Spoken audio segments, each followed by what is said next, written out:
برطانیہ کے ٹاؤن برنلے میں فنڈ ریزنگ تقریب کا انعقاد کیا گیا۔ فنڈ ریزنگ کا مقصد آزاد کشمیر میں حالیہ زلزلے سے متاثرین کی مدد کرنا تھا۔ رپورٹ کر رہے ہیں مانچسٹر سے سلامت حسین۔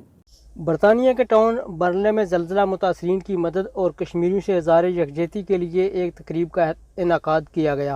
اس تقریب کا اہتمام برنلے کے نوجوان سماجی رہنما محمد شعیب ہاشمی نے کیا۔ اس موقع پر انہوں نے کہا کہ مصیبت کی اس گھڑی میں ہمیں اپنے ہم وطنوں کی مدد کرنی چاہیے۔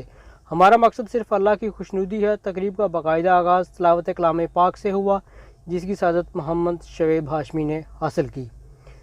اس موقع پر امریکہ سے آئے ہوئے فلاحی تنظیم کشمیر دوست انجمن فلاح و بہبود کے بانی غلام احمد نے وائس آف ساؤتھ ایشیا سے بات کرتے ہوئے کہا کہ ان کے برطانیہ دورے کا مقصد تنظیم کے حوالے سے آگاہی پیدا کرنا ہے۔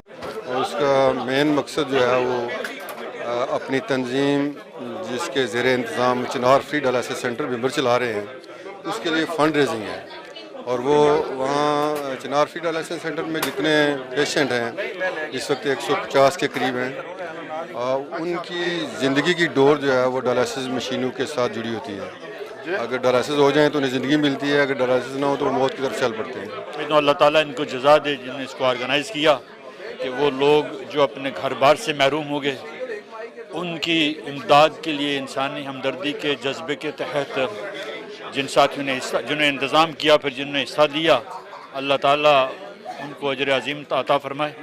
آج کے اس پروگرام کے اغراض و مقاصد دو تھے۔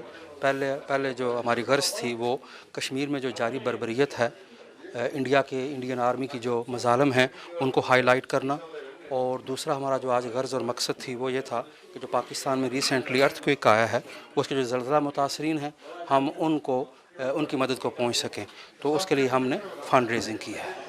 تقریب سے افرا سیاب، مختوم سید امام، اسلم پنڈالوی، شعیب ہاشمی، مذکر علی، قاری خالد، چودھری غلام احمد نے بھی خطاب کیا۔ Salamat Hussain, voice of South Asia, Manchester.